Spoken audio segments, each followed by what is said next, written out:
This is First Coast News on your side. Right now at 11, a live look over the beautiful TIAA Bank Field where the Jags will kick off their first home game of the season in less than 24 hours. Thank you for staying up with us tonight. I'm Heather Crawford. Thousands of fans are expected downtown tomorrow to watch the Jags take on the Denver Broncos. And meteorologist Robert Speta joins us. So Robert, what's our game day forecast looking like? Well, here's the deal. Bring a rain jacket with you if you're going to be heading out here to the game. Thanks so much. We just checked. Tickets are still available if you want to come to the Jags game. They're vying for their first regular season win in more than a year. And Leah Shields is on your side with what you need to know before you go.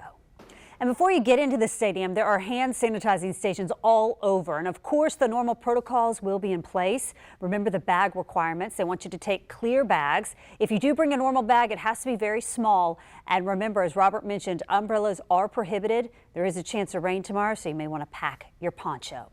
And we know it can be tricky navigating the city on game day. So Katie Jeffries is on your side, helping make sure you make it to your seats in time for kickoff. She has your game day traffic report.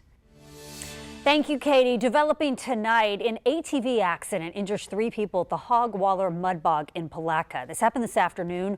One woman had to be life flighted, according to Florida Highway Patrol. The crash report says the ATV was traveling along a dirt trail when the driver tried to make an abrupt U-turn. That ATV flipped onto its passenger side, partially ejecting a 27-year-old woman who had to be taken by helicopter to the hospital with serious injuries. FHP says the front seat passenger and the driver were taken to the hospital with minor injuries. Now to the search for Gabby Petito, the Florida woman who vanished during a cross-country road trip. Today, police scoured a nature preserve in Sarasota County looking for her fiance, who has been named a person of interest and is now unaccounted for. Both searches have been halted for the evening. Karina Mitchell shows us where law enforcement is now zeroing in on in hopes of finding answers.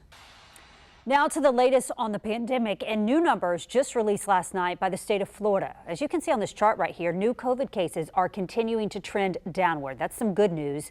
This past week, there were 75,000 new cases. That's similar to what we saw back in mid-July. New case positivity, that's also trending down. You see that toward the bottom of your screen.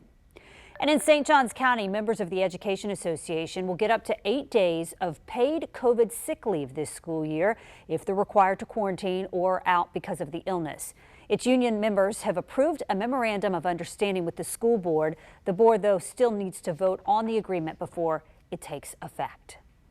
And families in St. Johns County, you now have a new option to get answers to your COVID questions. The school district launched a COVID call center in partnership with Flagler Health Plus. School leaders say they've been getting between 60 to 70 calls a day about contact tracing, testing, and quarantining. The district's associate superintendent for student support services says one reason this call center was started was to take the stress off of the schools. So the call center is open Monday through Friday when school's in session from 8 until 6. The number you can call, you see it right there at the bottom of your screen. 2 local theaters are back to in-person shows. Last night, Theater Jacksonville and All Beaches Experimental Theater had their first in-person show since they temporarily closed for more than a year. On your side's Brianna Ray Turner spoke with both organizations about protocols they now have in place to keep the audience and the staff safe. For the first time, the Jacksonville Zoo will begin vaccinating its animals for COVID-19. So it'll come. We're going to take you behind the scenes at the zoo to show you how the animals are being protected. But first, have you seen these hairy blue creatures spotted washing up on several local beaches over the past few days? What are they?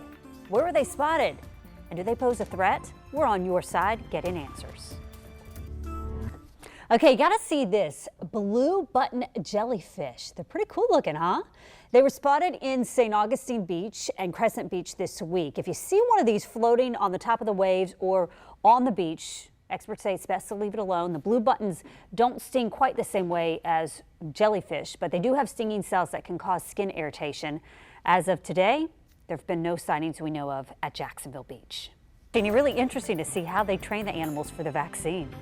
Well, coming up, several tiny homes are going up on Jacksonville's west side, all in an effort to help survivors of sex trafficking. We'll tell you more about this effort on a new path for second chances ahead.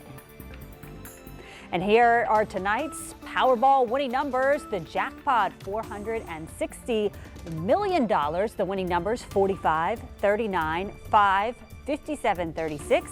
And tonight's Powerball, 11. Good luck.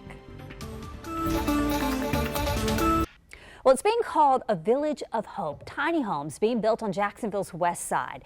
And the organization putting them up has big plans to help survivors of sex trafficking. On your side's Robert Bradfield reports on the efforts to get women off the streets and onto a new path for second chances. Leave you tonight with a historical splashdown in the Atlantic. The SpaceX Dragon spacecraft, with its first all-civilian space flight, successfully landed tonight off the coast of Florida following a 3-day trip.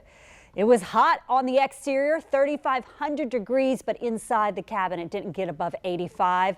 The 4 space tourists, they are all doing well. Thank you so much for joining us tonight. We'll see you back here tomorrow.